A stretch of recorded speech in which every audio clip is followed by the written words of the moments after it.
Welcome to the First Read Ultimate Spider-Man podcast, where we break down Bendis' iconic run on Ultimate Spider-Man, issues 1 through 160 in Earth 1610. I'm Zach, and joining me today, it's the rootinest, tootinest cowboy in the wild, wild west, John Opat. Yeehaw! Howdy, partner. Well, how we doing, sugar? That's not cowboy. That was actually pretty good. That was rogue. That was a low effort rogue. Yeah. Dude, I'm doing pretty well. How are you doing? Can't complain. Actually, I can. Yeah, so can I. I'm doing it. Yeah, okay. I had to do a road trip to Fort Wayne today for work, and we didn't get back until an hour after we were supposed to. That sucks. Yeah. So you were just like effectively at work for an extra hour? Yes, but I get to apply that to my schedule tomorrow. That's terrible in general. Yes. Oh, wait, but you get the hour back tomorrow? But I really don't. Another plot twist, because I work 9.5-hour days, and we had 7.5 off for holiday during the election day. I already had to use 2 hours of election PTO. Day? Yeah, the primary election. That was yesterday. Was that on Tuesday? Yeah. Well, that's all right then. Oh yeah, I didn't know anything about that. Let's not get political, Zach. We did that last week. Well, I'm sorry for not voting. I know it's my civic duty, and I know as a government employee, that means a lot to you. It really does, because apparently the front runner in the Indiana gubernatorial race wants to take away our work from home days. Listeners, if anyone thought Zach made a mistake there, and he's saying a goober race, there's no such. What is that? What is that? Another name for the presidential election? The goober election? No, he said gubernatorial, which is governor. I just wanted to explain that. It sounds like it should be gubernatorial, but nope. Our political system is unserious to the core. Okay, so I'm going to complain now also.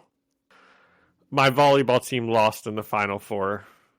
It was heartbreaking. It's still very raw. It was just last night. We played a really good team.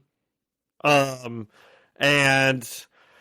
we lost to them in the regular season, and we just barely lost. We lost 25-23 in game 1, and we were actually up 23-22, and then we lost 25-23, and then we lost game 2 like 25-18 or something like that. But gosh darn it, I just really wanted to win. I'm sorry, John. It's okay. It's okay. Don't worry about it. Are you going to coach again next year? Definitely.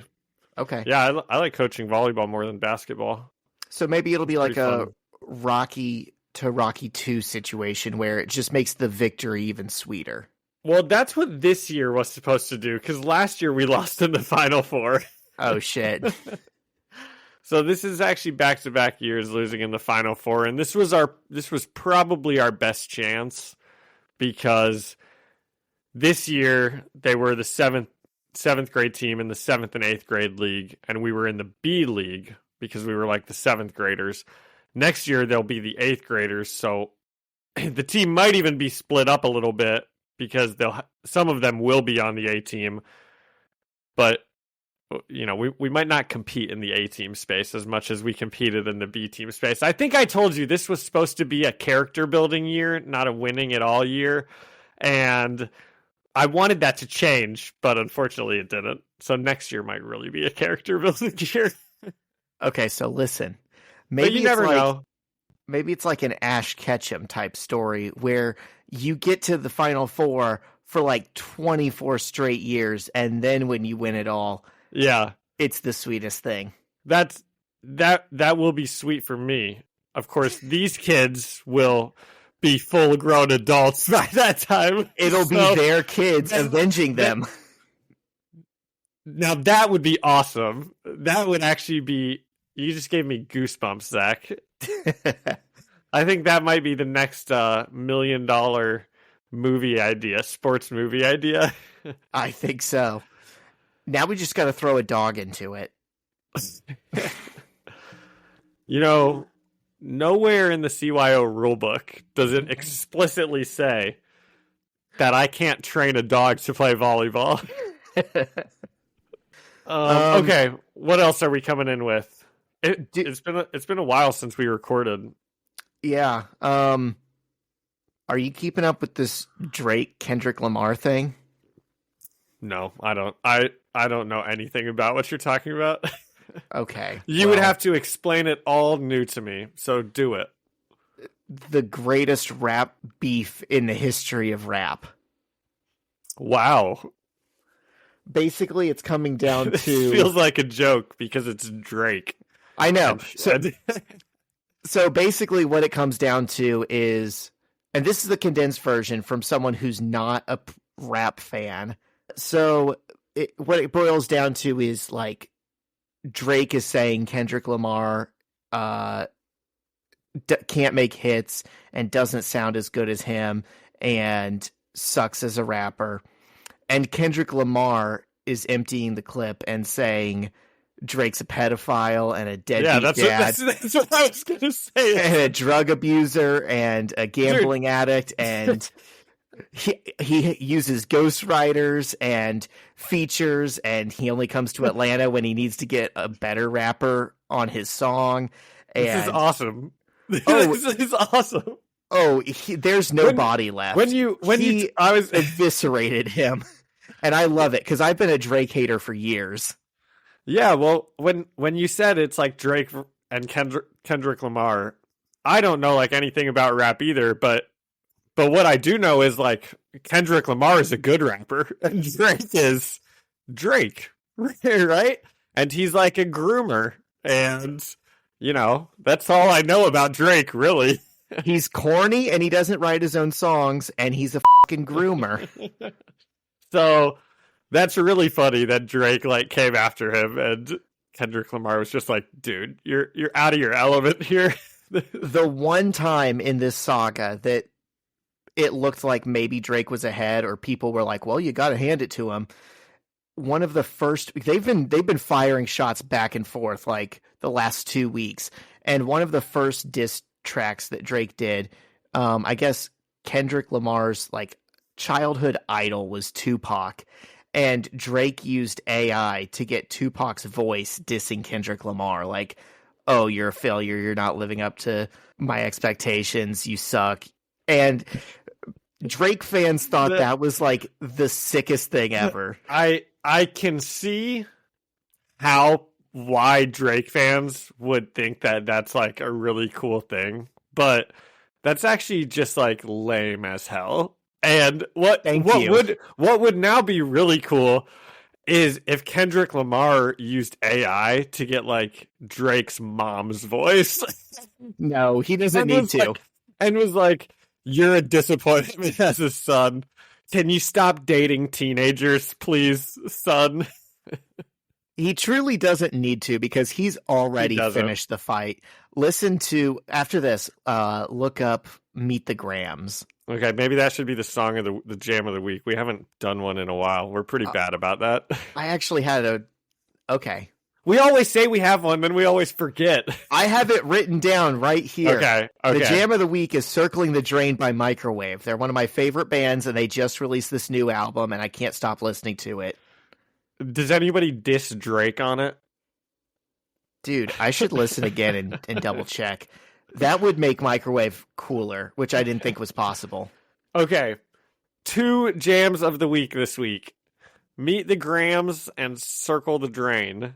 Circling the Drain. Circling the Drain by Microwave. I love it. All right. You got anything, John? I have a big tease for us, and say I have a lot of X-Men stuff to talk about after this, because I watched Days of Future Past yesterday, just randomly, and now I just want to talk about it, you know? The live action movie? Yes. Okay. I didn't know if you meant, because the X-Men cartoon... You can't watch comic books. Okay, but the original X-Men cartoon did an adaptation of it. Did they? Yeah, so since you're watching X-Men 97, it wouldn't be far-fetched to think that's what you're talking about. No, that wouldn't be far-fetched. But no, it's not what I did. Okay. Well, cool. Good tease, John. Hey, let's hear it from the Better Business Bureau. Every business says they're better. But the ones that earn and display the BBB seal back it up. It instantly identifies businesses that are committed to operating with integrity, honoring promises, and telling the truth. Makes you wonder why every business doesn't have it. So look for it, because it's looking out for you. That's why it's the sign of a better business. And find a better business anytime at bbb.org. We're back. And just so the listeners know, just to give them an insight into what's going on right now in Indiana world, the Pacers are playing in the playoffs. Are you following that at all, Zach? Do you even care? I know we beat the Bucks. That was cool. Who are we playing now? New York? This is the Knicks, yeah. So, like Spider-Man, we are in New York. I was about to say we're in Midtown High. Dude, you want to know something crazy? Last night I was reading a comic book. They teleported and they were like, what are we doing in Indianapolis? We're in Indianapolis, Indiana right now. There's nothing here. Why are we here? Wow. What was the comic and why were they there? Okay, so it was an X-Men comic. It's Age of Apocalypse, so it's an alternate universe, and basically Indianapolis is like destroyed. Like most of the United States is destroyed. So it doesn't look like Indianapolis. It looks like smoldering rubble. And they were there because... It's not that different. If you look at some of the roads with these potholes, am I right, Zach? Yep.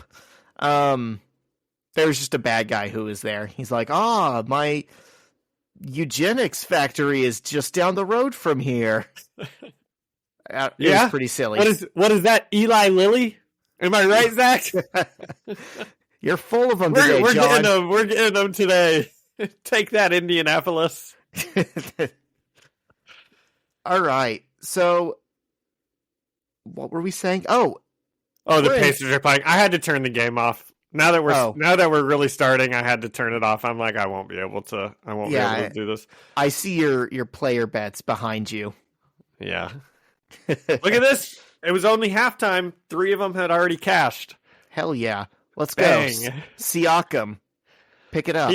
He's got to pick it up. He's only got 2 assists. He might have 4 by now, but I'm not checking. I won't check during the pod. Our listeners deserve better. That's so kind of you, John. Okay, it is. I think you should take this whole part out, but you're the boss. Issue 108. This one is written by Brian Michael Bendis, penciled by Mark Bagley, inked by Drew Hennessy, colored by Justin Ponzer, and lettered by Corey Petit. And we open on Kingpin standing at the foot of a bed. And there's a comatose woman in it. And a goon starts to tell Kingpin he has someone there to interview for the position. And Kingpin tells him, I know you're new to this, but we don't talk business in front of my wife. Okay. I already have a major problem with this. Yeah. Do you know what it's going to be? Apparently he was cheating on his wife with the police captain. If Kingpin and Vanessa's love story is not perfect, then I don't think love exists. I'll just say it. If Kingpin is going to cheat on Vanessa, then that means no one has ever been in love ever. Okay, maybe they had a different understanding. Maybe their relationship was somewhat open before she went into the coma. Well, that's the thing. Here's what it really is. Let's timetable this, okay? Did Vanessa go into a coma and then we think Kingpin met Captain Jeanne DeWolf and they started a fling? I feel like it. Or I know Kingpin's a great guy, okay? And we all know that, but I really have a problem with this, actually, because his wife, Vanessa, is in a coma, and then, I don't know, another layer of this is Kingpin looked awfully sad when Captain Jeanne DeWolf was killed, right?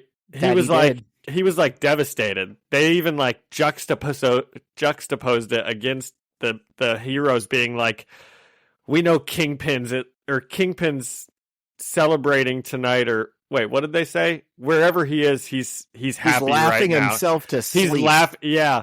And then it's juxtaposed with him like being really sad about this woman. So I actually thought Kingpin hadn't met Vanessa yet in this story. So this is kind of a shock to me myself. Yeah. Okay. Anyways, go on. I think the implication is he got lonely while his wife was in a coma and had an affair. It's messed up, Kingpin. Wow.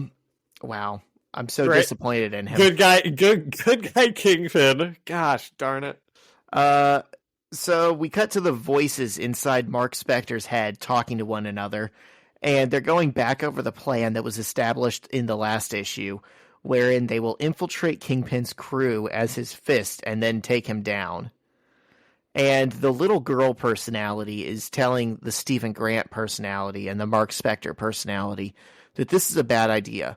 What if his mind latches on to the Hitman character that he's creating, and that becomes another personality? And what if it becomes the dominant one? And they're like, interesting. Hadn't really considered that. We're going to do it anyways. And I have a hard time following all of this when they're in his like mind, because also like Moon Knight's always like there in the background, and I don't know, I can't, I can follow what's happening obviously, but I don't think it's like as clear as it could be what's happening. John, you work at a Catholic school. Are you aware of the Trinity? Yep, I am.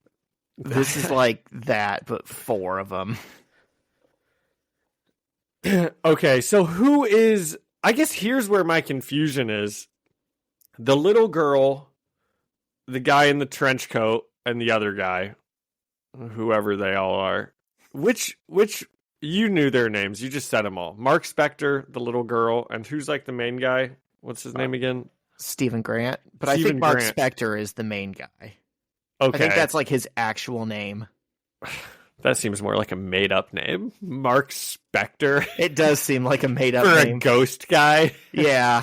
So who is Moon Knight? Which of those guys is like putting on the Moon Knight costume? Or is Moon Knight like a different person? In this, they are portraying it like Moon Knight is one of the 4 personalities that takes over.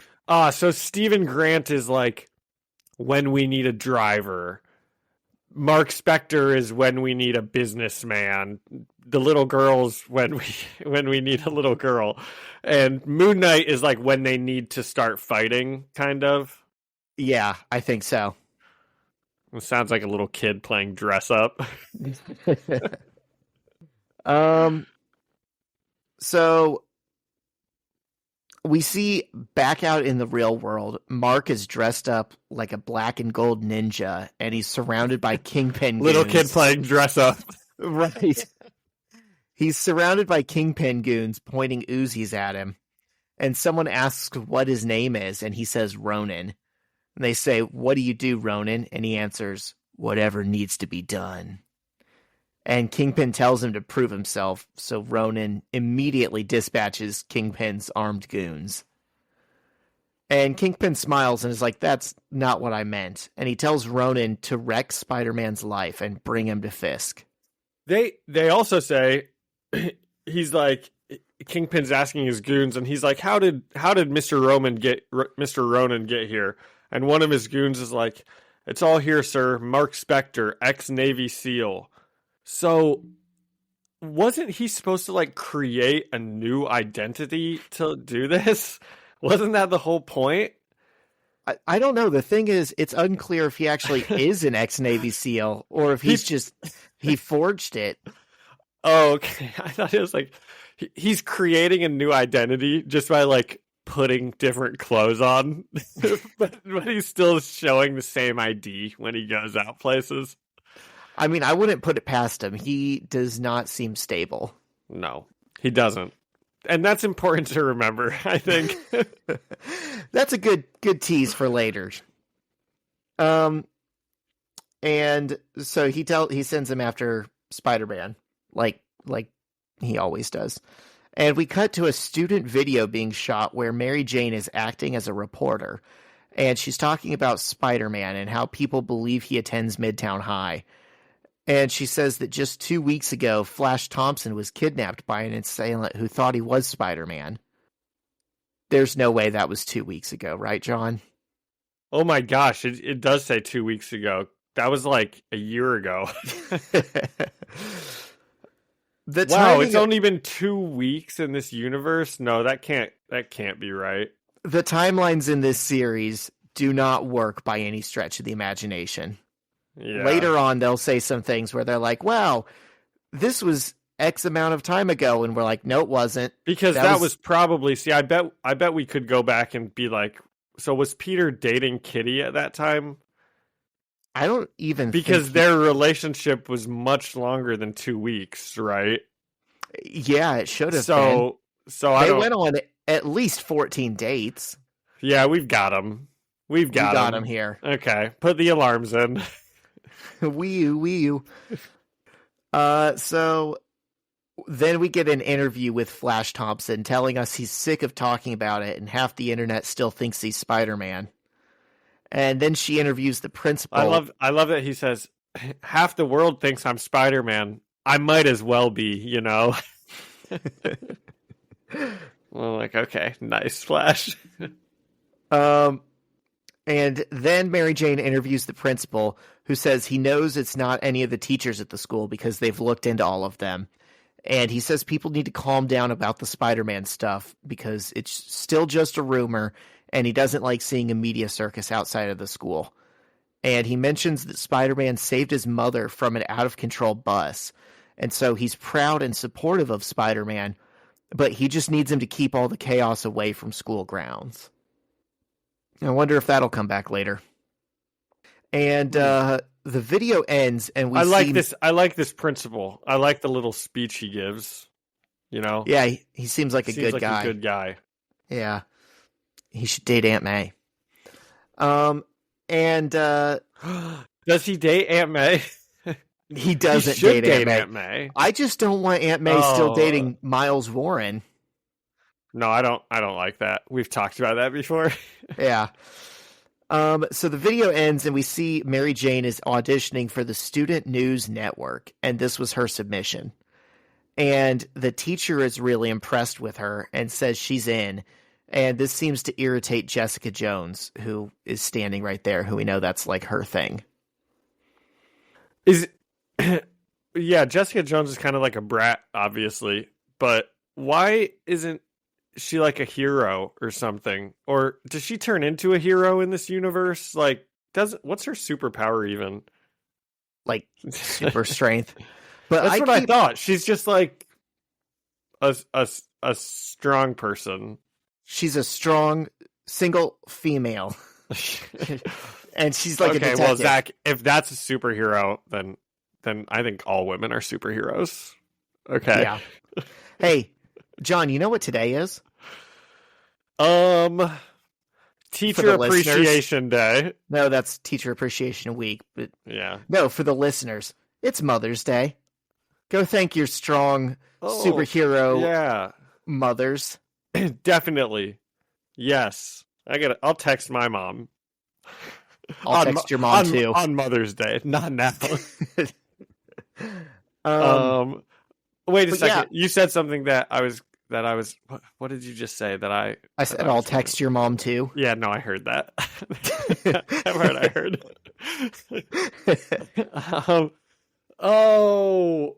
I don't remember. Oh well. What were you saying? Go on. I don't understand Jessica Jones in this universe either, because she is a Bendis creation. This was an original character of his. He wrote her for a long time, and you would think he would maybe be more precious about something that like he put his name on and he came up with her, and then he puts her in the Ultimate Universe, and she's just a brat. Yeah, and there's no part of her is like. Seems like there's Easter eggs to like her superhero that she's going to become. Like she just seems like she's an annoying like news journal person who's like sleazy too. She's not even like at least Mary Jane in this video she's doing. She's like a journalist, right? Jessica Jones, every time we've seen her, she's like shoving cameras in Kitty Pryde's face, or now she's like mean mugging Mary Jane, and it's like, well, yeah, why did he make her like this? That's even more surprising now that you say like she's his character. Yeah. It's not like he was unfamiliar with her or hated how she'd been written before. So later on, Mary Jane is telling Peter about it, and he's like, you used me to pad your college applications.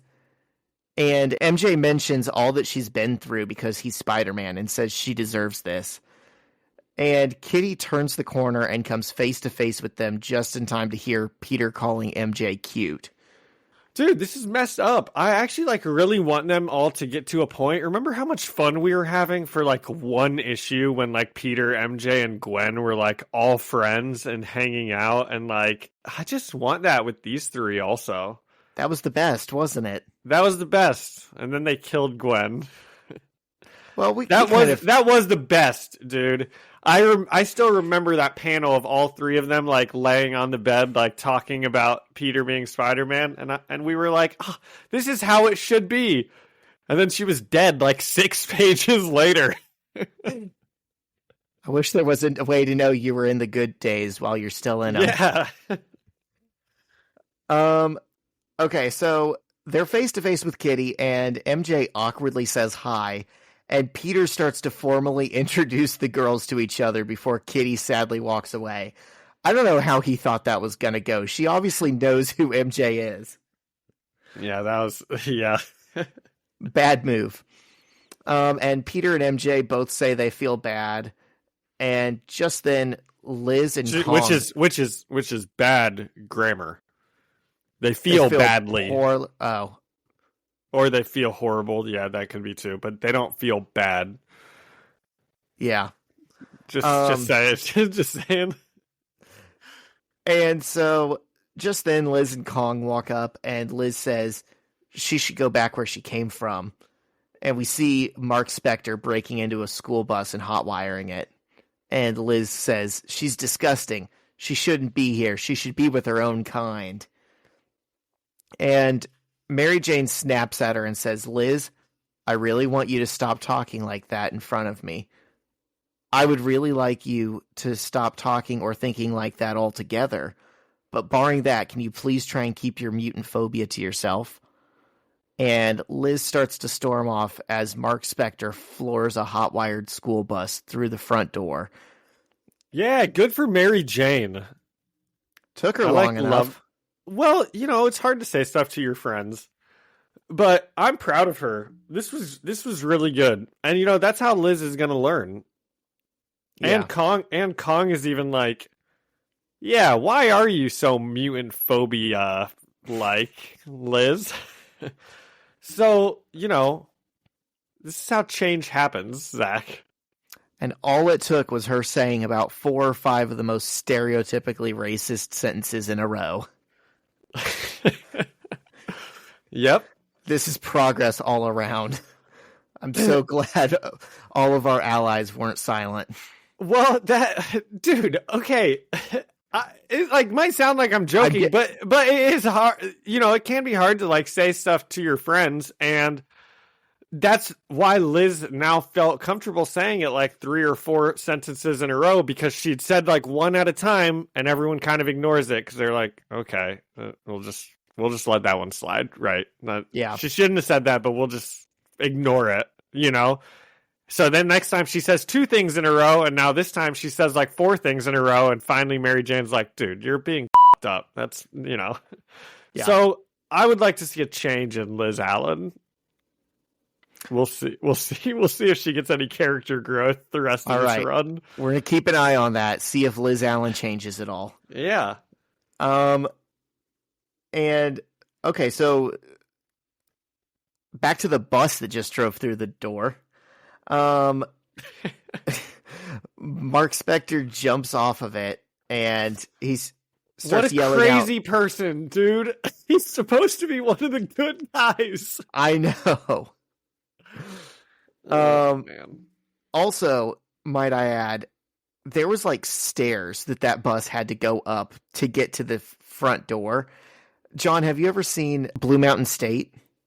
Dude, that's like one of the funniest TV shows of all time. I can't believe that you've seen that. You know the scene where they're like gonna break one of their teammates out of jail or something, and they like try to do this and floor a car through the door, but there's stairs and they just hit the first set of stairs and the car gets totaled and they don't even touch the door.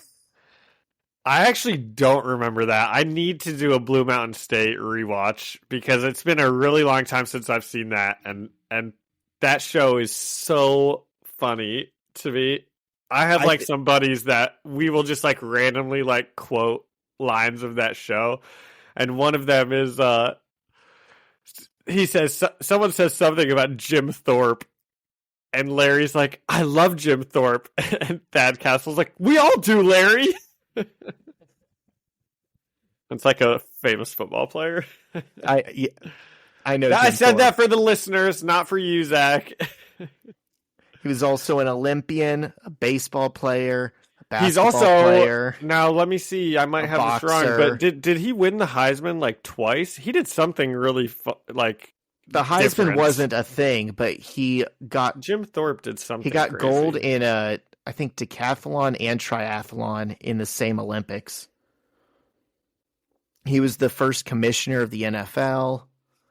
Really? He was awesome. Yeah, I love Jim Thorpe. We all do, John.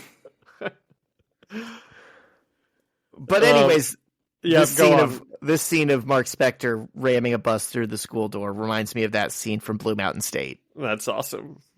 And so he jumps out like a crazy person and yells, "Spider-Man, I'd like a word." And he's got like guns and knives and stuff. And the little girl in his head is begging him to stop, saying he's taking this too far. And at this point, I start calling him Ronin because it's like when Darth Vader. That's what I put in my notes too. It's like Ronin. When Anakin becomes Darth Vader, you stop calling him Anakin Skywalker. You're like, oh, that's Darth Vader. Like he looks different, but also who he was is just gone. So at this point, he's just Ronin. And Ronin keeps. He's actually just a man with severe psychological problems. Yes. He keeps screaming for Spider-Man when a voice off panel says, "I guess I should thank you ahead of time." And we see Kitty Pryde approaching him saying, "I've desperately needed something to hit for about a week. You'll do." And Ronin starts shooting bullets into Kitty, who is phasing through them. Okay, so that tells us right there that Peter and her probably broke up a week ago. So it was much more than 2 weeks ago, surely, that first thing happened. We already knew we got him, but this kind of like really tells us that we confirms got him. It. Yeah. There's no way they had a 1 week relationship. So he was blasting at her without even knowing that she, could take it. Dude, he came into the school and just started blasting. And she socks him in the mouth and says, "Nice, shooting at kids in a school. You're lucky I'm a mutant. You can't hurt me. Oh, and a guy named Wolverine trained me. You're toast." Yeah, dude, he did just think that this was like a random young girl who's like coming up to him. This is messed up, man. John, what did he just say this issue he's willing to do? Whatever it takes. That's not supposed to mean like killing random kids. Whatever it takes, John. I'll kill as many random kids as I need to take down the Kingpin. Is that a Monsters, Inc. reference? No, is that I'll wrong? kidnap 1,000 children. Oh, does he say that? That's like what this guy is. So Ronin grabs a fire. I was loving this. I was like, yeah, you know what? He can't touch her. She was trained by Wolverine. I know. I love this too. She's about to f him up. And I was really hoping. He grabs a fire extinguisher, sprays it in her face, and hits her with it upside the head, and then starts punching her and knocks her out. Yep. So disappointing. It was really disappointing. I was hoping she was gonna like just start annihilating him. I was kind of, yeah, she should have. Yeah. And he starts to drag Kitty down the hallway when Peter arrives in his Spidey suit and starts beating the shit out of Ronin. And in Mark's head, the Ronin personality and the Moon Knight personality are battling for control of his body. And Peter webs Ronin up to the wall and starts to check on Kitty. But Ronin rips through the webbing just as his personality kills Moon Knight in Mark's head. And he knocks Peter out in the fight, runs to the roof, and uses Peter's own web shooters to swing them both away. And at the school, Kitty wakes up on the floor, bloody and bruised, as a SWAT team enters the school. And at Fisk Tower, Ronin holds Spider-Man up by the neck in front of Wilson Fisk, presenting him like a present, and says, "Next." Dude, he's like the worst superhero I've ever seen. Moon Knight, that is. But you have seen him. But yeah, but he did get his own TV show. But like, he's not even like, I don't know. Somehow he in his craziness, he's just like started being a true villain, thinking that he's somehow like not being a villain doing all of this. Like, so this is pretty bad. You kind of just effectively killed Spider-Man, right? You shouldn't do that. That's a bad thing. If you were going to do that, why does he have to get closer to Kingpin than he is? Just stab him in his gut with one of your, like, swords. Like, he's been face-to-face with him now twice. So, John, I'm going to compare this to 2001: A Space Odyssey. Okay. Oh. Nothing. Stupid. Shall I compare thee to A Summer's Rain? Yeah, that's what I was, yeah. Yeah. I was an English major for a hot second. Oh, look at you. Yeah. So, in 2001: A Space Odyssey, the whole problem isn't that Hal is evil or Hal goes crazy. It's that the way the humans who created Hal, they were flawed, and so they gave him improper directions. And so, you know, he's given specific, like, step 1, step 2, step 3 tasks, and all of those are meant to serve one unified purpose. But then when he starts interpreting them and carrying them out, he loses sight of that grander purpose. So completing the mission means to him at all costs, if I think some of these crew members are going to mutiny when they figure out what we're doing, I have to kill them and complete it myself, right? Even though one of his tasks was like ensure the safety of everyone on board. I think that's what Ronin Moon Knight is doing here. I think it's like he got in and he's like, okay, step 1, infiltrate the Kingpin. And if he kept going on that list, you know, it gets to report back to the other heroes, take down the Kingpin. But he committed so fully to step 1, he like lost sight of what purpose that step was supposed to solve. Yeah. Yeah, unfortunately he needed a step that said don't drive a bus into a school and start shooting at kids with machine guns. Hey, there's always next time. He'll get it right next time. That's true. His next personality will do better. Maybe if they just introduce enough of them, the good personalities can win in a popular election. Yeah. Okay, what did we think of this one? I gave it 4 out of 5 personalities inside of Mark, Steven, Little Girl, Moon, Grant, Spector, Ronin, Knight.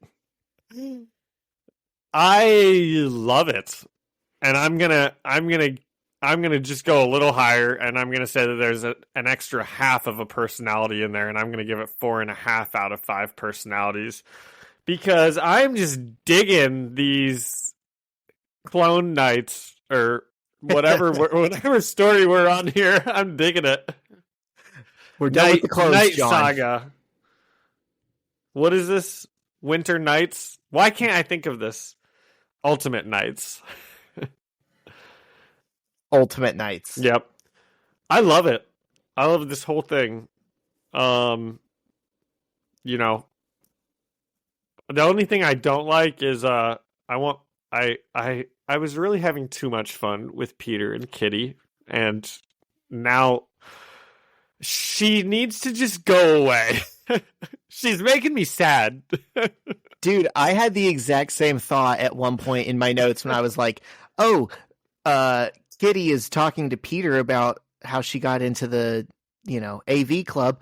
And I'm like, wait a minute. No, that's MJ. That's not Kitty. And then Kitty literally pops her head around the corner and looks sad. And I'm like, oh, man. I can't get away from her. Yeah. She's just a constant reminder. Yeah.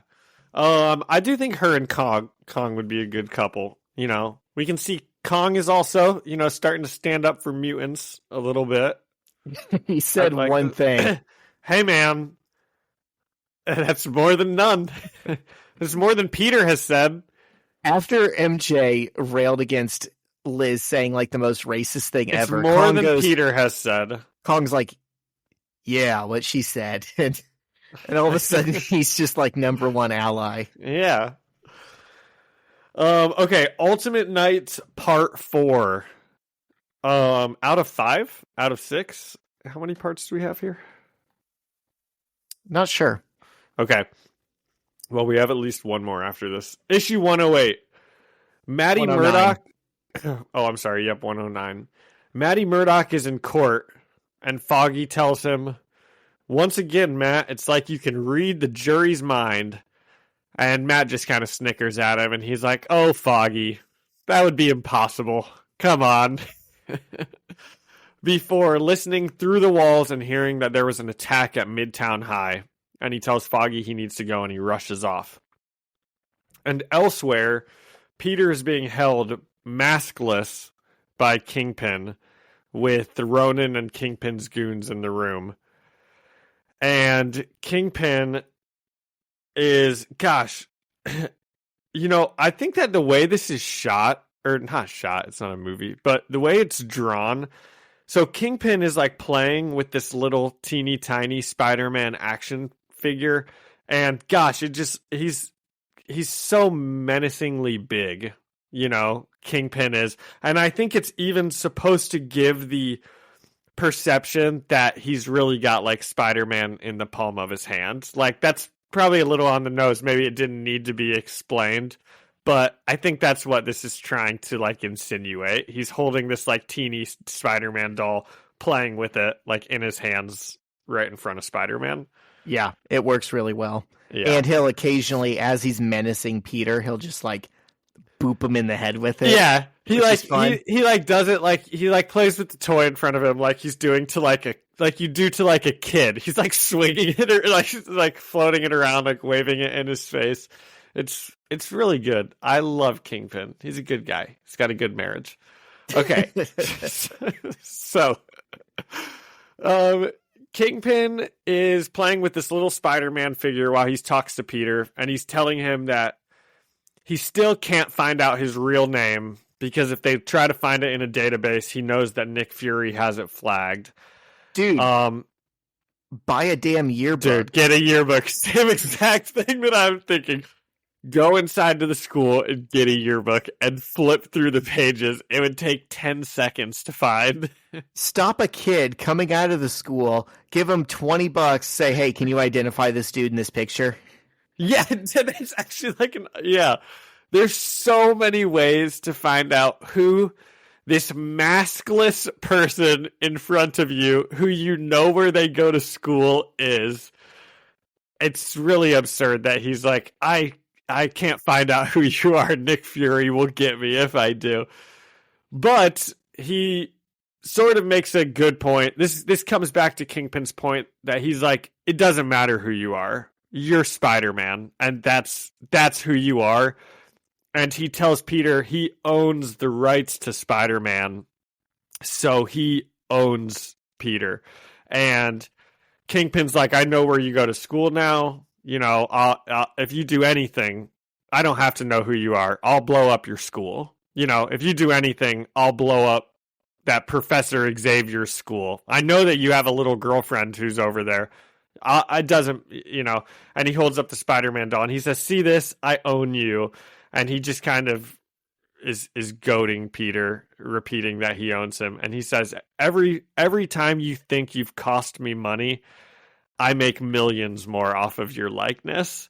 So I just love Kingpin. This is such like villain right here. I love it. Goes hard. So do I. And Peter is just getting like madder and madder looking at him, and he's got nothing to say. He's got him.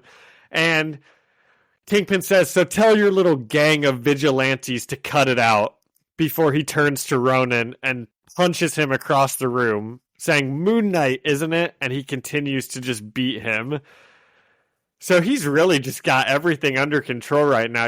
I kind of was wondering when he would pull out this card, that he knows that this Ronin guy is like a hero. He's a superhero. This Ronin guy. He's doing superhero stuff, obviously. At this point, thing is, I don't think he is. I think at this point he was fully bought into being the Kingpin's goon. He had like forgotten. It's like, dude, you could have just had him as a goon at this point. Forever, Ronin just keeps doing whatever he wants because he's like, I've fully infiltrated him. He trusts me completely. Yeah, it's because you're murdering all these people for him.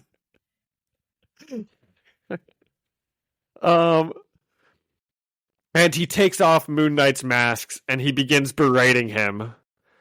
Your pal Matthew Murdock, Daredevil, he works for me. He's my lawyer. And Kingpin continues to beat Moon Knight before kicking Spider-Man over and towering over him. Tell the rest of your idiot costume friends to find another hobby, or they'll end up like Moon Knight. Tell them I'm about to get annoyed. And if you don't, I'd rather keep you alive. But if I have to, and Kingpin stands up and he puts his foot down on Peter, and he just looks over him and he says, oh, any fat jokes you want to throw my way before we're done?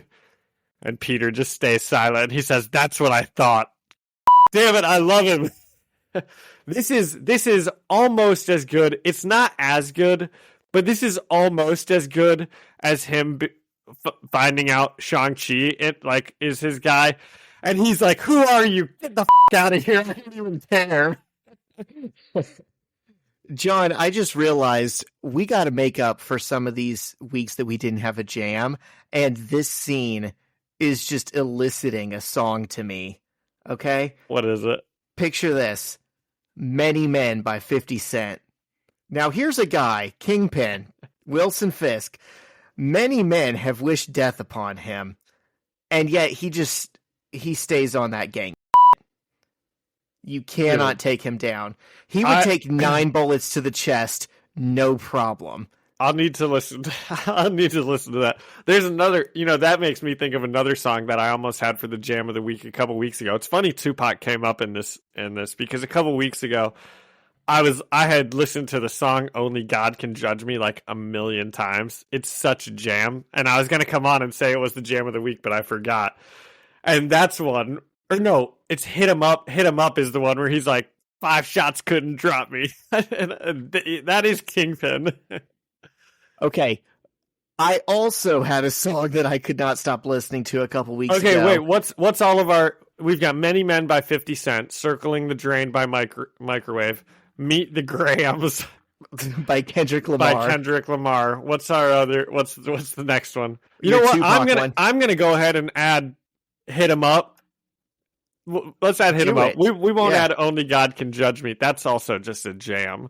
Okay. But Hit 'Em Up by Tupac, that's some good Kingpin right there. And then have you heard that song? Do you know that song? I don't think I have. It's just like a 5-minute, and it's the hardest diss track you've ever heard in your life against like Biggie Smalls and Biggie Smalls' gang. And the entire last like 2 minutes of the song is just Tupac like scream, like yelling at me. It's just like you can add bleeps here or cut this out. I know we sort of try not to curse, but Kingpin just gets me in that mood, man. Like He's a gangster. He is. He's standing on business. He is. Okay.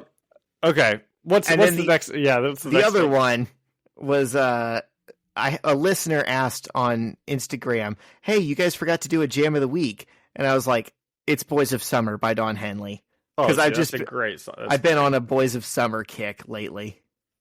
You know, this might sound sacrilege, but Boys of Summer by Atari better than Boys of Summer by Don Henley and the Eagles.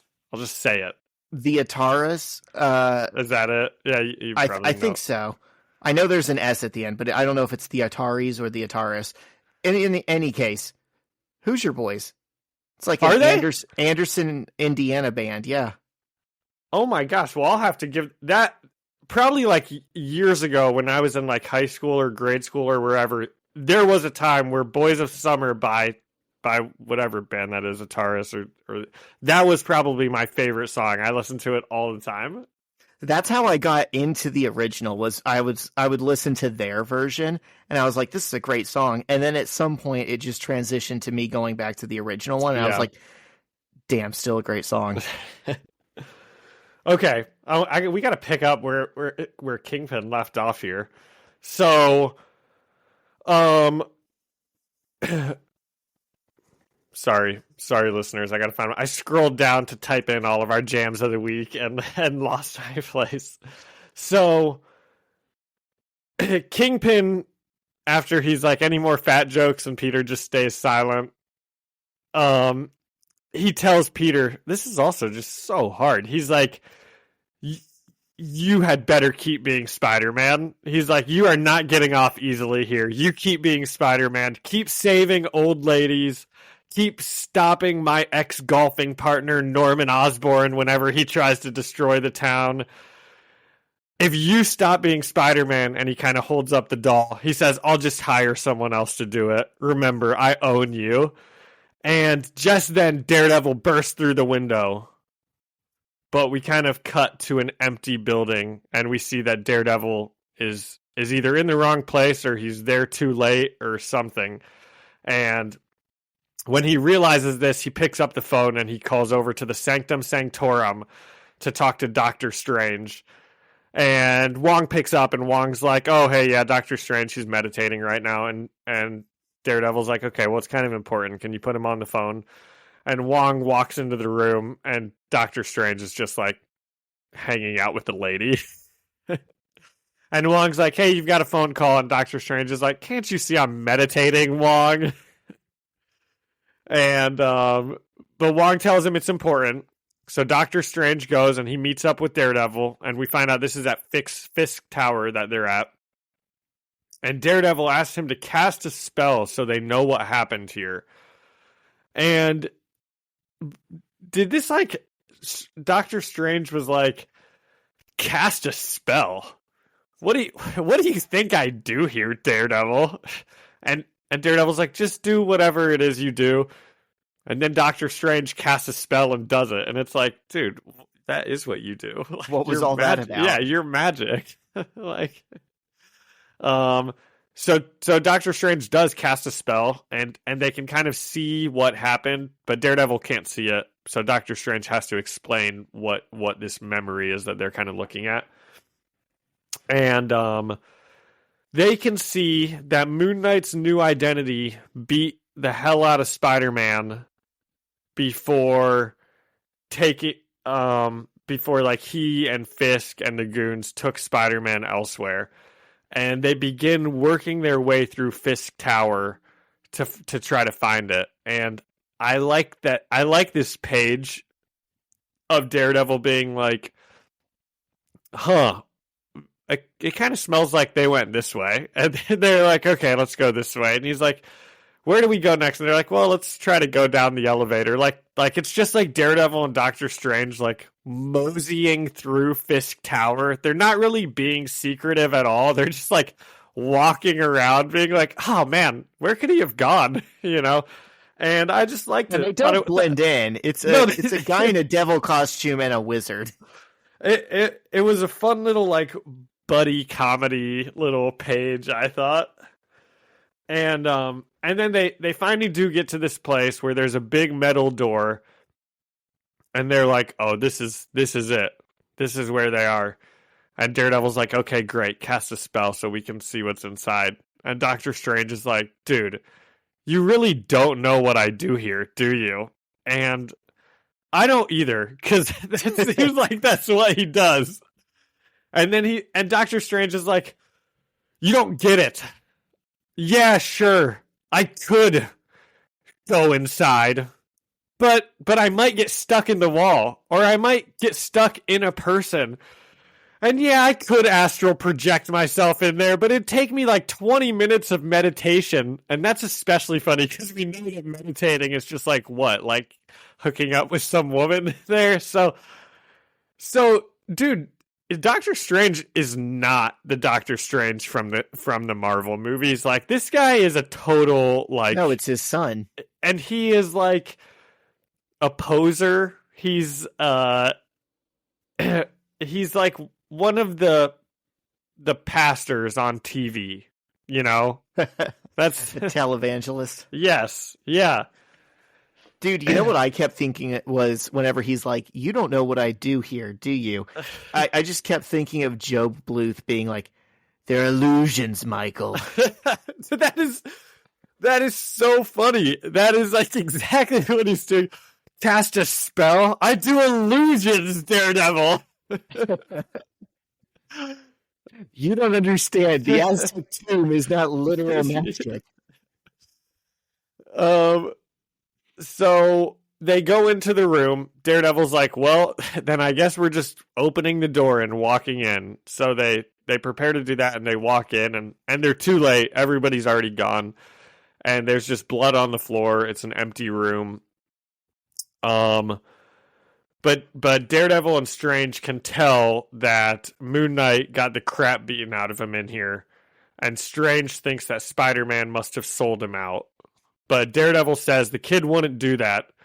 And then they can also tell that Kingpin took Moon Knight somewhere else. They let Spider-Man go, and they took Moon Knight somewhere else. So Daredevil heads to Queens to get all of the vigilantes to meet up and to look for Spider-Man. So all of these heroes are on the roof together, and including Danny Rand. And Daredevil's like, guys, this is kind of our fault, you know, like this was our plan. And if Spider-Man is dead, this is our fault. And Iron Fist is like, how is this our fault if he's dead? We didn't do anything. And Murdoch screams back, because I'm Catholic and I feel guilty. And I just that's like that pretty awesome. I just like that he rallied the troops to be like, all right, boys, I'm going to give it to you straight. We're fucking cooked. It's over. This shit's done. We all suck. The kid is lost. We got to clean it up and then get the back on with our lives. Yeah, it's almost like they should have grabbed Punisher for this job. They're like, one more nutcase won't hurt. They're like, we can't get Punisher, guys. He's crazy. Let's get the guy with like 6 different personalities and make him make a new personality to go and infiltrate. That will work better. The funniest part of that was the new personality was his own idea. We saw his other personalities talking about it. Yeah, even inside his mind, there's like 4 people that are like, I don't think this is such a good idea, man. We probably shouldn't be doing this.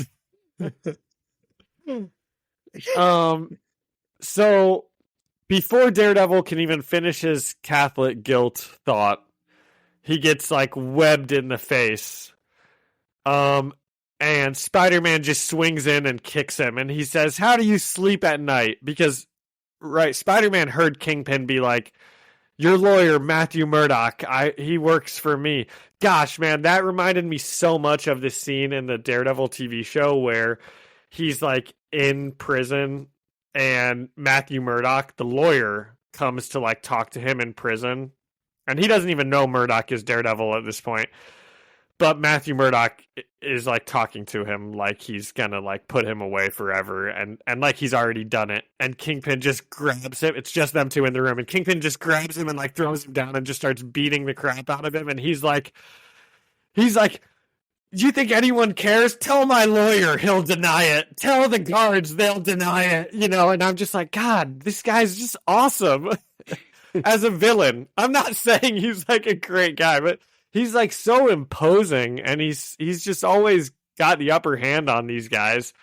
And even this being like, I'm just going to tell them that Matthew Murdock is on my side. And I know that he's going to believe me, And Spider-Man does. He swings in. He starts just beating up Daredevil. He's like, how do you sleep at night? He's yelling to the group that Daredevil sold them out. There's one really interesting thing that I love. He doesn't web up Daredevil's face like he webs every other person's face. He webs his ears.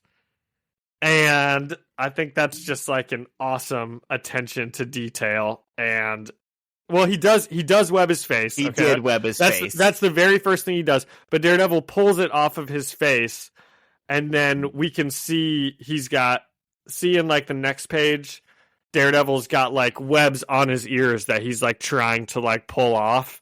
And I just think that's awesome, like, because Spider-Man knows that that's like how he gets his powers, or maybe he's thought about it, or maybe he hasn't at all and it's just lucky. But so Spider-Man's yelling that he sold him out, and he sarcastically says, attorney at law.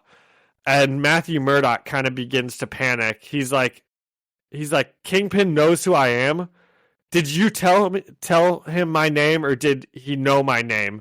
And he's like, this is important. Did you tell him my name, or did he know my name? Before an explosion cuts them off, and Murdock, and they're all like, oh my gosh, what was that? We need to go. And Daredevil's like, that was my law office. And he tells the group, everyone went home for the day. Let it burn. I'm not going to go run into the office screaming. That's exactly what Kingpin wants. And he tells the group, Kingpin killed my father. All I want to do before I die is bring him to justice. And, gosh, what'd you just think about this whole thing? How did Kingpin know that he was Matthew Murdock? Because, see, I didn't know Danny Rand knew that information ahead of time. Did we see him, like, give that up? No, I don't know how he knew that. Maybe we're just not supposed to think about it that hard. I do think it's cool when he just is nonchalant, like, oh, yeah, that was my law office. There goes my livelihood. Great. Anyways, let's take this guy down. I think it's interesting that the next thing he says is, I want to bring him to justice. Killing him wouldn't mean anything. He has to serve time. It was your idea 3 issues ago to just kill this guy and be done with it. He was so on board with killing him. Yeah. It took a kid threatening to go to Nick Fury to kind of make him change his mind. And Peter again threatens to go to Nick Fury when he's like punching Daredevil. He's like, I'm going to tell on you. I don't care what I have to do. I'm talking to Nick Fury. What a little twit. I know. So the group thinks that Moon Knight must have betrayed them. And Spider-Man is like, well, most of the time I was with them, Moon Knight was like getting beaten up and berated by Kingpin. So I don't think that he is the one that betrayed us. But also, man, Moon Knight drove a bus into your school and started shooting up the place and like beat up Kitty Pryde and beat up you and took you straight to Kingpin. I'd say there's a chance he betrayed you guys.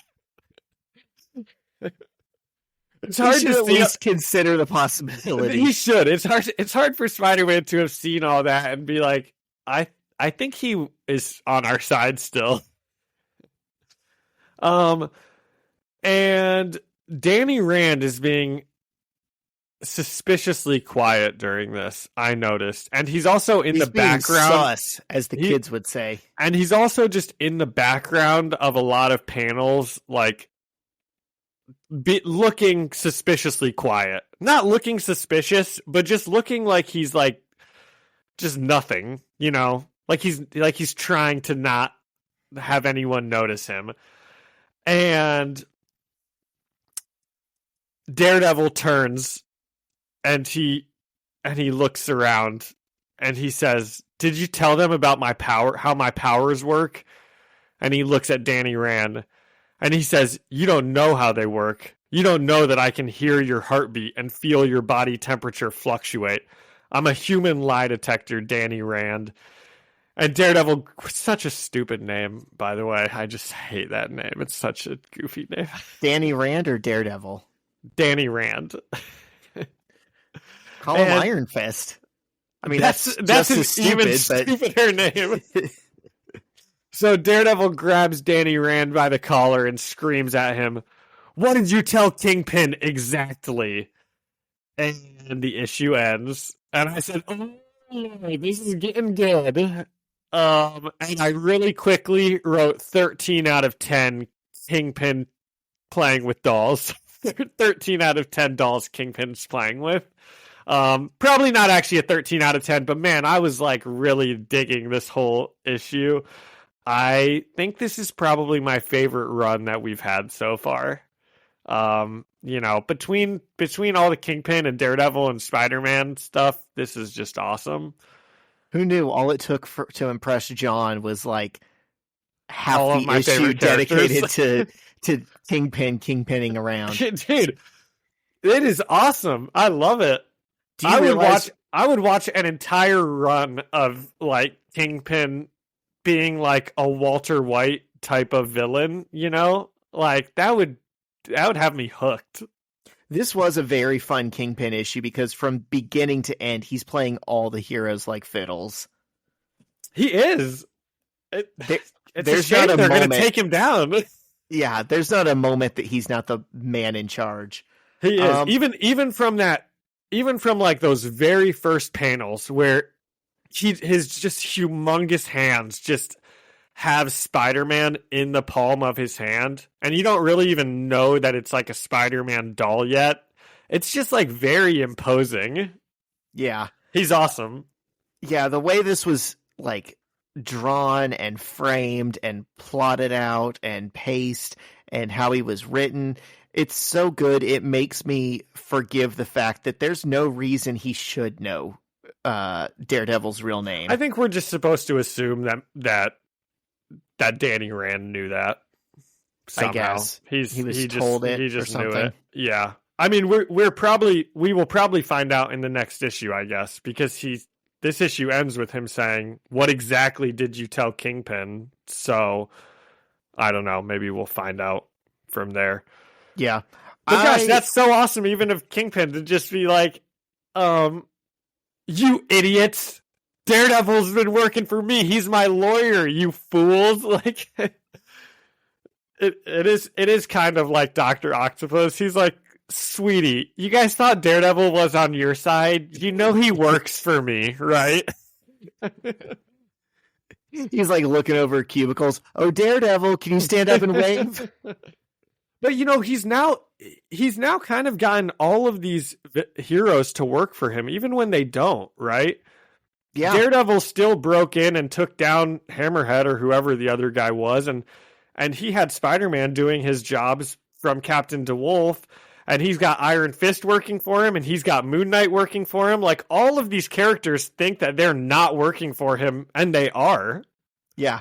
And it's like the catch-22 that Peter's in where, you know, hey, man, I own the licensing rights to you, so go keep doing your thing, and I'm just going to profit off of it. The better you look, the more money lines my pockets.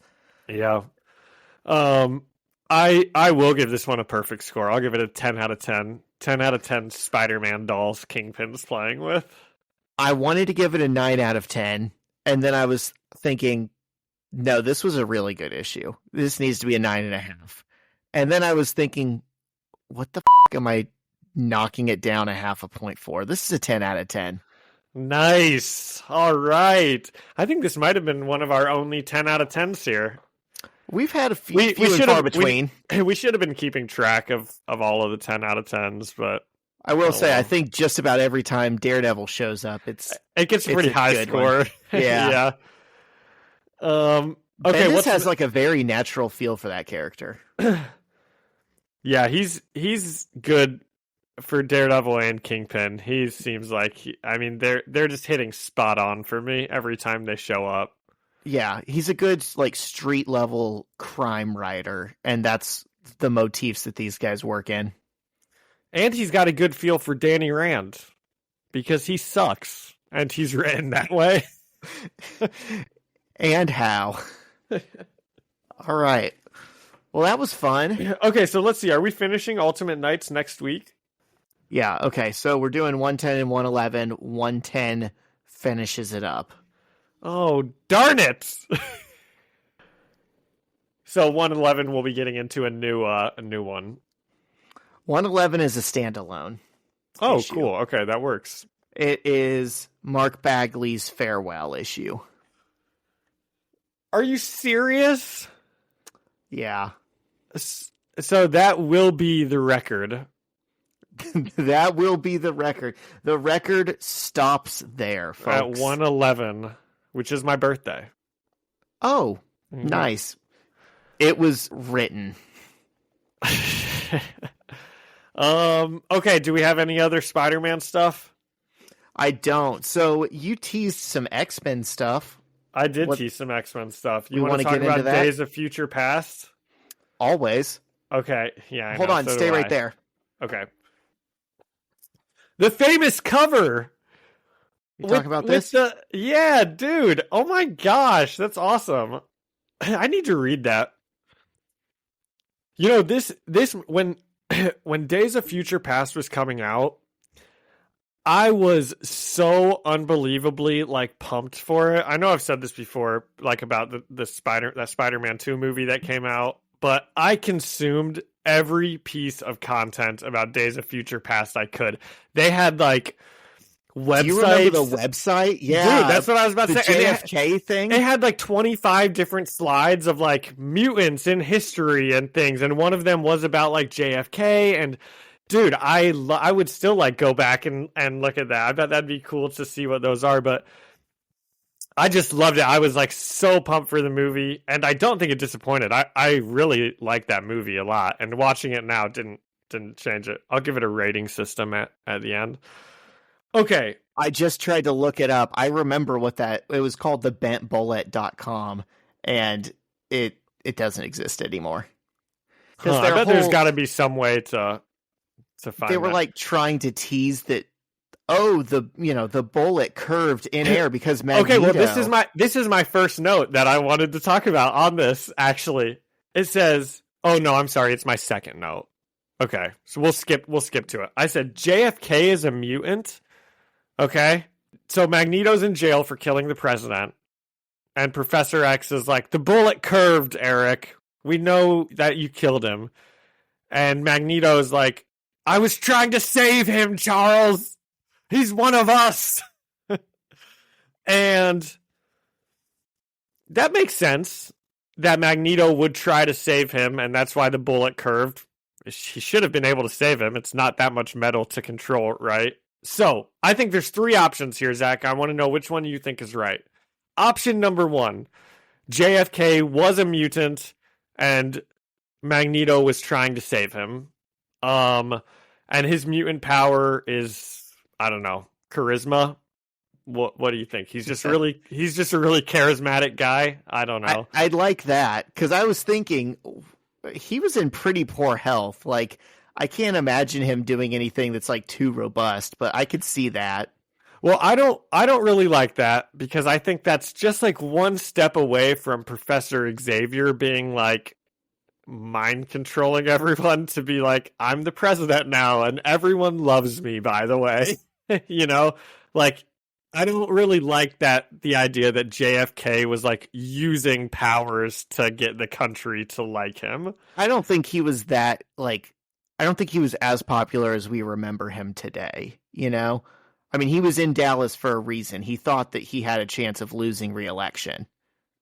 Okay. He was campaigning like a full year ahead. But he was also the president. So if we say that his mutant power was like being able to influence people, is that messed up to become the president when that's your power? Or is that okay, right?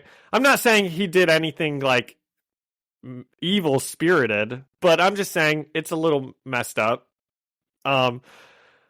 Option two, JFK was not a mutant, but he was sympathetic to the mutant cause, which is what Magneto means when he said he was one of us, kind of. He's not saying he was a mutant. He was saying he was the president and he was fighting for like civil rights for people and mutants. That's what I personally believe, or at least I want to believe that's what he meant. Option 3, Magneto was lying and Magneto killed him. What do you think it was? In their universe? In their universe, what of those 3 options do you think it actually was? I think it was option 2. I think Magneto was trying to save him, but not because he was a mutant, but because he was like very sympathetic to the mutant cause. I don't think Magneto would stoop to caring about a human, and I don't think he would trust a human saying that they, support their cause. I think he would say, show it with your actions, and then he'd be like, gradual change isn't enough. I think it's probably option 1. I think that he was a mutant, or at least Magneto believed he was a mutant.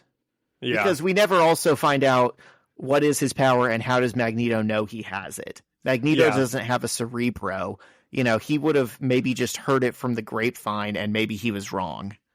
Yeah. That's probably what it is. I mean, he explicitly says he was a mutant. I was trying to save him. But Magneto's kind of a liar, so we'll never know. Do you want to know historically why they say that, a bullet curved or it was a bent bullet or, that's not a straight line? Like in real life? Yes, because that was kind of a reference to like conspiracy theories that have already existed. Yeah, Zach, there was a second shooter on the grassy knoll. I'm not talking about. I mean, okay, and it was the comedian. We've all seen Watchmen. If we are to believe, we all know what happens. The comedian tries to shoot him. Magneto tries to save him, but he doesn't get to. This is history. Okay, if we're to believe everything the Warren Commission said in their report, the reason the same bullet went through the back of JFK's neck, out basically where the knot of his tie is, and then it goes through like the shoulder, the arm, and the thigh of the governor sitting in front of him. People are like, that doesn't make any sense. How can it go through this guy's neck and then this guy's shoulder if the guy's sitting right in front of him in a car? The thing no one ever considers is that specific car for the presidential motorcade was like different from like how it would come off the assembly line. It was retrofitted. So the governor was sitting lower and slightly towards the center of the car, whereas JFK was sitting on the outside. So no one takes that into consideration. I'm sure that people have noticed that. I'm sure that it's just conspiracy theory stuff. Okay, yeah. Well, conspiracy theorists don't notice that. But you know what, man?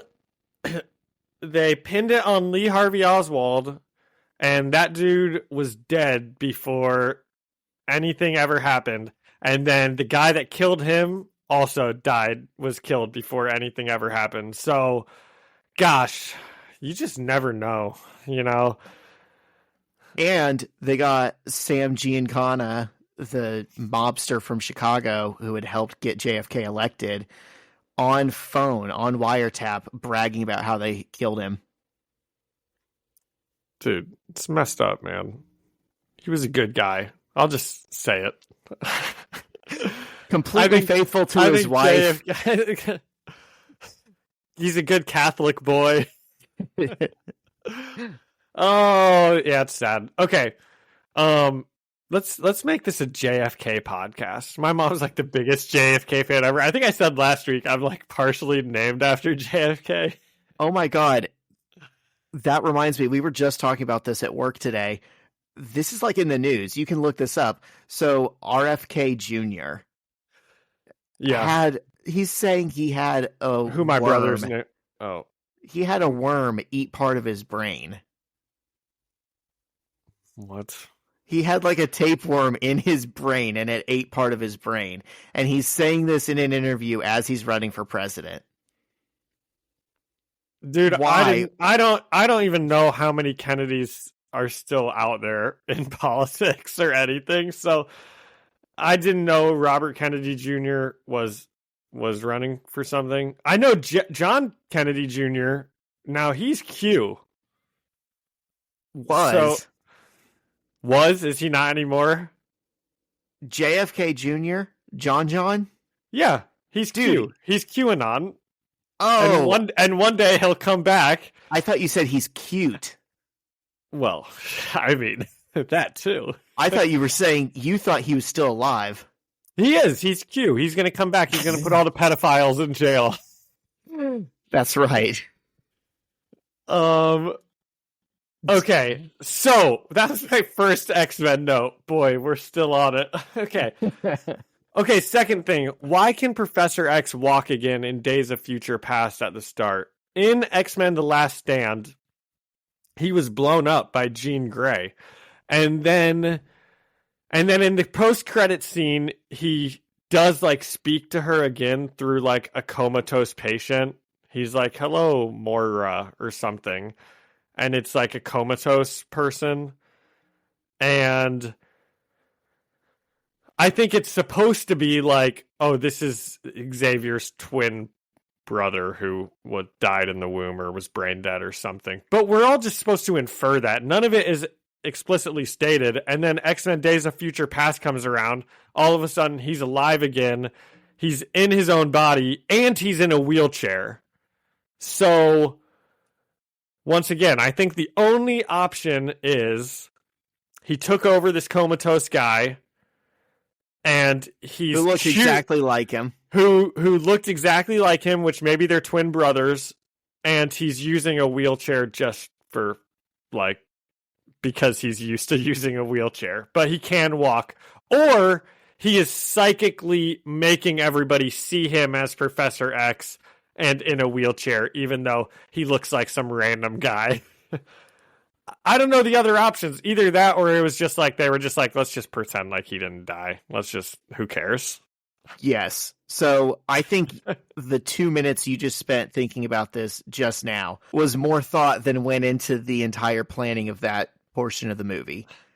The Fox X-Men don't make any sense. You can line them up, watch them all in order, and it's like it's almost, I think the best way to describe it is it's like they made 4 or 5 different universes, and they never tell you which one you're in, so that you can line things up any which way, because, someone will be dead and come back, someone will be, mutated and not mutated. Days of Future Past ends with Wolverine, like, not ending up in the Weapon X program, and then he still ends up in the Weapon X program. Well, he gets like dug up by Stryker and his team, but which then is really Stryker is Mystique, and that never comes up again. Exactly. So, yeah, it is. Okay, third thing. This was really interesting to me. Logan remembers, and we see the memory because this young Professor X is like going through Logan's memories, and he sees the stuff that's happened to Logan, and he sees in Logan's memory, he like kills Jean Grey, and she says, "Kill me," and then he kills her. And I was like, I don't think that's what she says. And I went back and I looked, and it's not. She says, "Save me," and then he kills her. So, one, maybe we're just in a different universe where things are different, but I think Wolverine just remembers it differently because that's what he knew she meant. When she says, "Save me," he internalized that as her saying, "Kill me." So that's now what he remembers her saying, which is just kind of interesting. Probably not that much thought went into it, but I don't know. It might have been because they do show the scene. So that means at the very least, when they shot The Last Stand, 2 different takes were used. One where she says, "Save me," and one where she says, "Kill me," because they have both of those scenes, This is also making me realize that there's potential out there for a really cool story about Professor X using his power, and everyone thinks that it's just this trump card to get out of any situation, but no one considers false memories, things that you misremembered. Imagine Professor that he X would now think is the truth because you think it's the truth. Imagine him going into someone's, mind for some critical information, and what he's pulling out of it is genuinely what they think they remember happened, but that's not what happened, and then it makes the mission fail. Well, that's interesting that you say that, because when they showed this and they show Xavier looking through his memories and it says kill me and he kills him, he immediately comes out and he's like, oh, you poor man, because he sees Logan just had to kill this person that he loved. But if he saw the memory where she says, save me, and then Logan kills her, that doesn't look as good for Logan, That can be misinterpreted. Yeah, definitely. Okay. The next parts of my notes are just like, it's just incredible how Magneto's right all the time. And I know that's probably a really common X-Men thing to talk about, but he's just unequivocally correct. And especially in this movie, he's just right, They tried Charles's way, and everyone got exterminated, and all of the humans who were on their side also got exterminated. And then this whole movie, they're still like, we need to show them a better way forward. And it's like, you guys tried that. That's how we got in this mess, Yeah. We need to try this Eric's way sometimes. And probably my least favorite part of the movie, which I still really enjoy, I'm just nitpicking, but I don't like how the whole movie they're like, Mystique committed the ultimate act of evil and it set humanity down this path. She killed someone. And that guy is Wolverine kill a ton of people. Yeah, Wolverine's always killing people, but also, that guy was like a genocidal maniac, Yeah.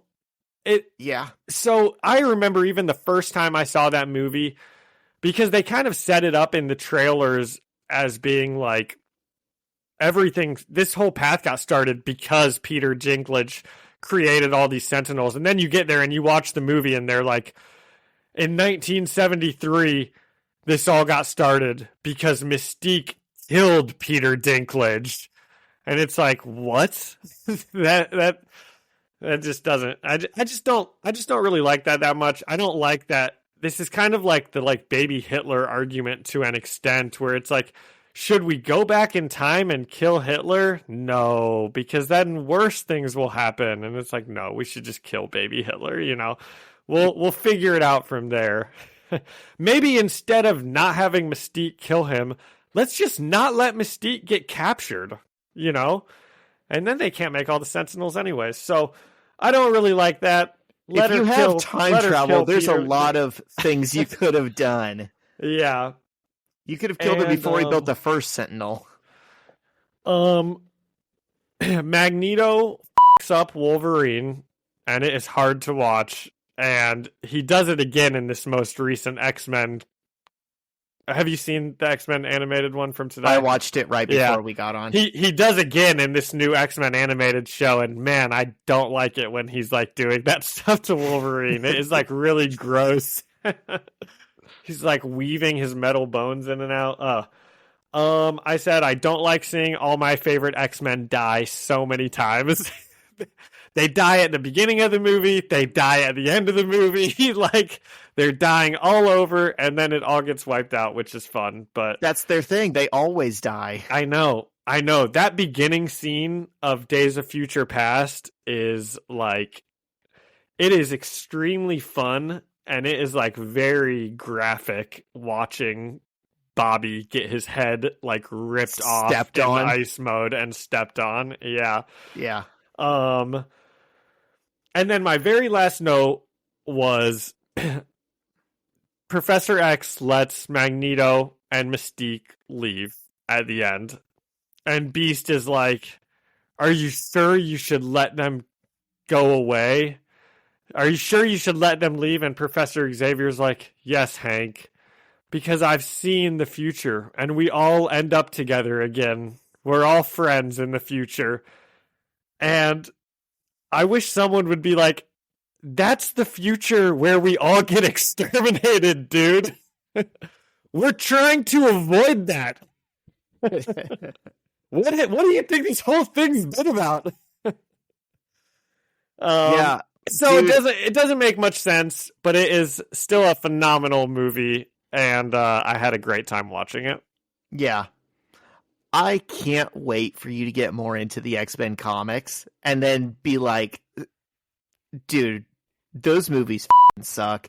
They got so much wrong. What? No, this is so much more fun. Well, okay, so I gave it eight times out of 10 the X-Men that die and come back to life. Okay. So pretty good. I think it's pretty high rated for a movie. I probably would have given it a 9 out of 10 before rewatching it. But rewatching it, there was just a little bit more that, looking back, I was critical of than I think I was the first time.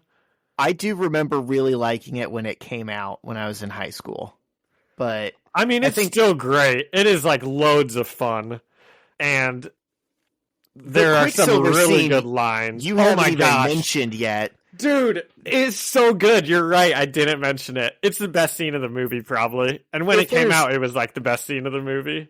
If there's anything that I miss about the Fox X-Men movies and think they did really well, is they would do some pretty creative, like, single action scenes, like, focused on a character and just show, like, the coolest things about them. Like, Nightcrawler invading the White House in X2, and the two great Quicksilver scenes we got in this one and then in Apocalypse. Yeah. And all of the characters, it feels like they're just like even mostly the older characters that we hadn't seen since like The Last Stand, they're just so good in this, you know, like Storm gets some awesome moments, like doing weather stuff and blowing up Sentinel ships and like charging up the other, you know, all the characters' names. I don't really know. I think it's Bishop. Yeah. And Blink is like so cool in it. I hate watching them all die. They all get stabbed through the chest by Sentinels. It's like sad. Storm gets stabbed through the chest and just flung off the side of a thing. I'm like, oh my God, this is messed up. Yeah. Yeah. They didn't do... Okay, so they did some really good action scenes for these individual characters. The first Deadpool fight that you see in the first Deadpool movie, the when he's like on the highway, the Wolverine fighting Lady Deathstrike in X2. But then when you look at like, okay, but who are these actual characters? They're all so one-dimensional and flat. Yeah. And like, Storm was never given her dues. Jean was never given her dues. Cyclops had his reputation like irreparably damaged for like 20 years. People are just now realizing again that Cyclops is cool. Yeah. And I think Rogue was really, really annoying in all those movies, and now that I'm watching the show, she's like pretty cool. Literally the only adaptation of Rogue that has ever sucked is those movies. Everything else, she's a treat. But Ian McKellen is perfect as Magneto. Probably even better than Michael Fassbender, who's also perfect as Magneto. I think they're like the two best cast people, even more than like, what's his name? Patrick Stewart. Yeah. The line where Magneto is like, this is like my favorite line in the movie. I think he says something like, all those years fighting each other to have a few of them back on the same team or something. And I'm just like, oh man, they should always be on the same team. Yeah. Yeah. It's what makes it the most frustrating is how well cast all of those movies are. I mean, they are just, there's some absolute goldmine like casting choices. I think James Marsden as Cyclops just feels right. He should have been. He should have been awesome. Wrong. He wasn't given nearly enough. Like, he's too good of an actor to be so, like, he's never given anything to do, you know? Yeah. Josh Brolin as Cable. Today during my prep periods, I threw on Deadpool 2 for a little bit and was watching it while I was doing some work. And yeah, he's pretty good in that. That's a good one. I'm only like halfway through it right now, but it's pretty fun. Anya Taylor-Joy as Magic in The New Mutants. I know never she's saw never that going to one. come back to that role, but I wish she would because she was so great. You never know what'll happen in Deadpool and Wolverine. I'm specifically not watching trailers or anything. I like don't want to, because if I do, they'll be like, oh, this person, you can see their shoe, so you know that this is, you know, Daniel Radcliffe as Wolverine, blah blah blah blah blah. Right? I just want to be kind of surprised. So Anya Taylor-Joy might come back. You know, I'd be cool with it. Okay, Daphne Keane as Laura. I don't know who these people are. The little girl in Logan. She is coming back. I think I saw. Is she? That's why I'm trying. I watched like one trailer and one breakdown video, and I'm like, I don't want to watch any more of these. Everything's going to be spoiled by the time I like get to the movie if I watch any more. Because I think I saw something that she might come back as an older. I don't know, right? You never know. If they come back and it's just fan service, I don't really care, you know? I mean, I'll clap like a seal in the theater like everyone, but it won't actually matter. If they come back and like do some of these characters right and have them, you know, well cast by someone that I already have seen do it before, that'll feel pretty good. Yeah. Okay. Now we've got the X-Men show, which is strangely similar to Days of Future Past. Okay. Does every single X-Men story, is it just always about like people trying to exterminate the mutants? Are there other stories? Because dude, I'm getting like sad about it.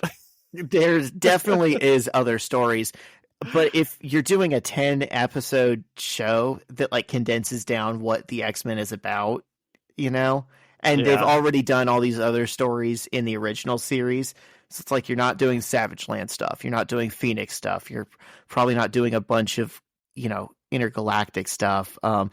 You're kind of left with you want to lean into the mutant metaphor, you know, because I think that if you can only do one X-Men story, that's the one you got to do.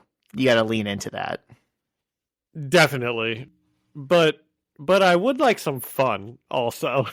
Oh, there's definitely fun. You know, I'm just, like I said, it's just bumming me out, dude. All I've been seeing is X-Men die in these last like 2 days. Yeah. That's part of the reason why us comic fans are so angry about the Krakoan era ending, is because it was like a 4-year period of all of the mutants being safe. And if they died, they could come back like pretty easily. And you just got to mix and match characters from every era and let them work together and let them do their own missions and like just go on fun little jaunts. And you could tell any kind of story, and it was just so fun. And now we're losing that again. And people are like, oh, great, we're going to be hated and feared again. Woohoo. Well, we're going to be on the run again. We love it. I do like love these stories, and I like the like. I always like it when Magneto gets to like draw parallels to the Holocaust and everything. He'd make a good leader, you know. And he is right, and you have to look at it from his perspective of like he's the only one who's been through this before. Yeah. So he is the only one that knows what actually needs to be done to deal with like fascism and, you know, someone trying to kill all of your people. Yeah. You know, like I don't know. It feels like he needs to put Charles in his place and Definitely. be like, dude, I was in the Holocaust. You grew up in a mansion. You're out of your league here. Like, I think it's great to play nice, but you don't know what you're talking about. Yeah. Yeah. You can tell when the X-Men is written by like white neolibs who are like, oh yes, just keep taking it and, be nice and be kind and courteous. And maybe someday change will happen at, the whim of the oppressor. And then you can tell when X-Men is written by like minority members and they're like, no, that, demand your respect. Even in the show, Magneto like shuts off all the power to the whole world, and the X-Men are like, Magneto started a war. Wolverine's like, there's only one way to finish this, bub. We gotta put him in the ground. And it's like, the Sentinels were killing all of you. Like, everyone would be dead if he didn't do that. It was like minutes away from everybody like dying, and now all of a sudden Magneto's the bad guy. Like, I don't know. I feel like they need to think more. Yeah, funny way of saying you're welcome. It is, yeah. Or thank you. Yep, I'm glad Rogue joined him. I like that team a lot. Who was the other one that joined him? Roberto? Sunspot. Yeah. Yeah, dude, that was messed up of his parents. It was. I think the thing about Magneto is he's righteous always, but he's not always the most right. Like, the things he's saying are true, but maybe he doesn't need to destroy the whole world, That's true.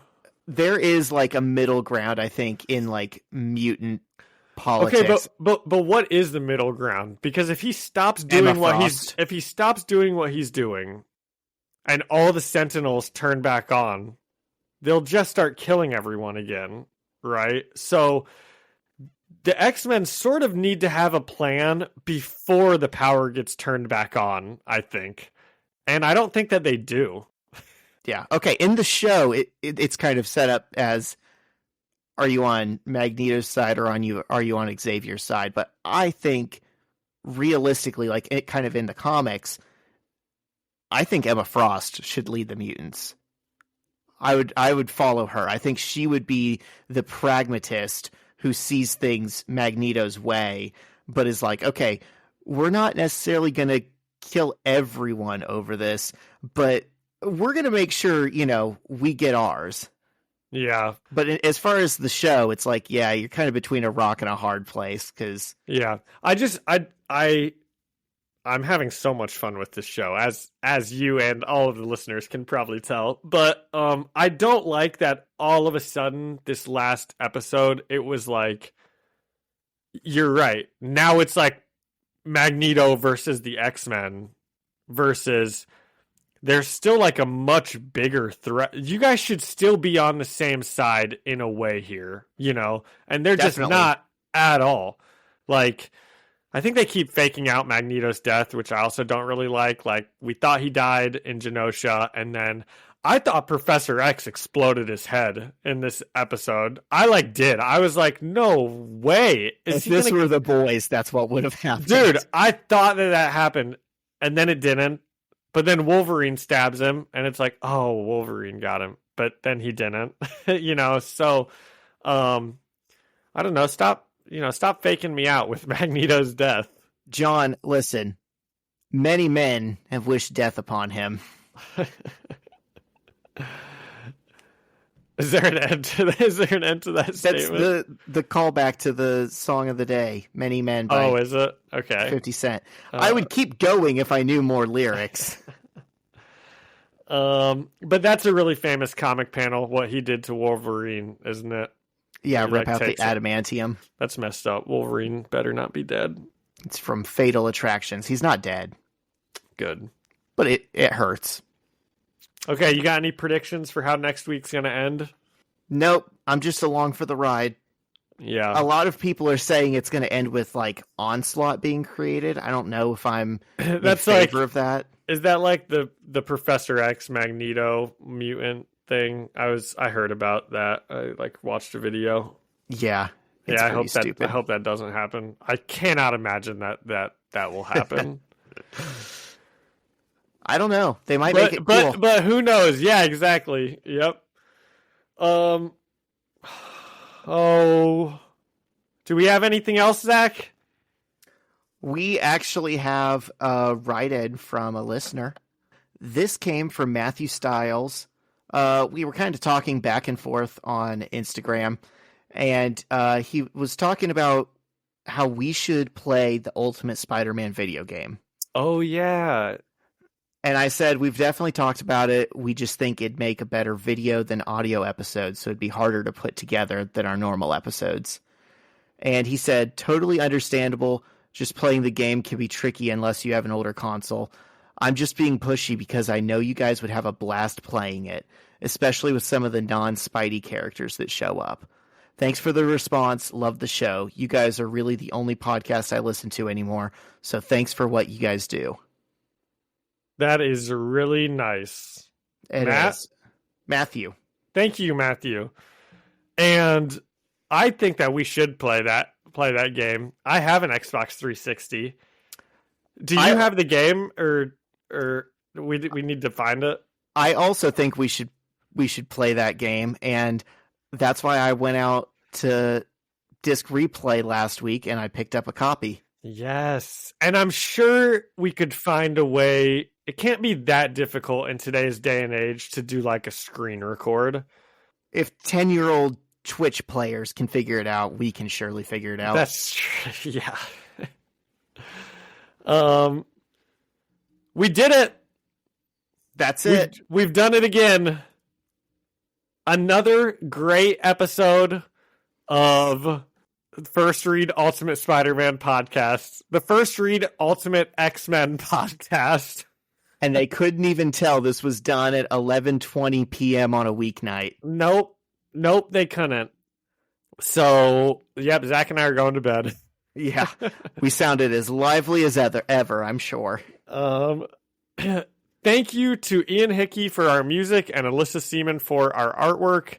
And thank you all for listening and leaving us a review or a comment. You can find us the First Read Ultimate Spider-Man podcast on Spotify or Apple Music or anywhere else you listen to podcasts. You can come and chat with us and leave us a message on Instagram at First Read Podcast. Send us an email at firstreadspidey@gmail.com or find us on YouTube, First Read Ultimate Spider-Man Podcast. See you next week. See ya.